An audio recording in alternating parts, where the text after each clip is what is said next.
Well, shalom everyone. It's been a rough week for Hetzbollah. Following the Pagers attack on Friday, the chief of staff of Hetzbollah was gathering his, quote, military parliament to plan out a 7th of October style attack on Israel.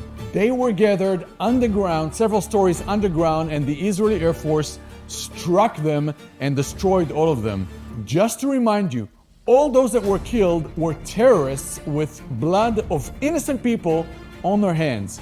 These preemptive strikes have continued through the weekend and today all over Lebanon, and the goal of those is reducing the number of rocket launchers.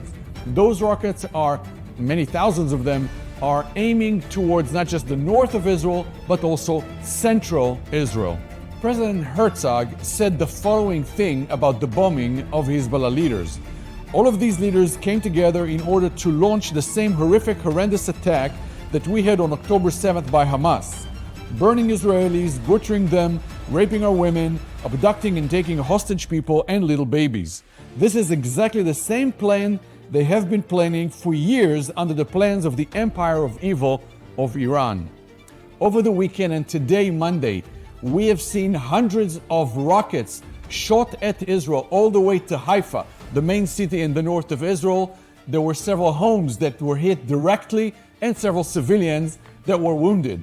This would have been much, much worse had the Israeli Air Force not bombarded deep in southern Lebanon many other rocket launchers, destroying thousands of rockets ready to be launched over at Israel. There are still over 100,000 Israelis that have been evacuated from their homes for over a year. There's a lot of suffering not only in Israel, but now also in Lebanon. The IDF is trying very hard to be very, very careful not to harm Lebanese civilians. But it's very, very, very difficult, and there's a lot of suffering. There's many also in southern Lebanon that are moving north because of Hezbollah. We would ask you to pray for a blanket of protection over Israel.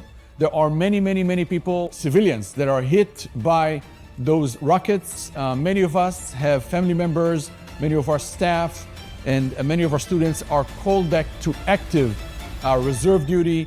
Many of us have families. Some of our staff are living in the north. There are many, many congregations and churches in the north of Israel. We ask you for your prayers. He who watches over Israel does not slumber nor sleep. Thank you and shalom.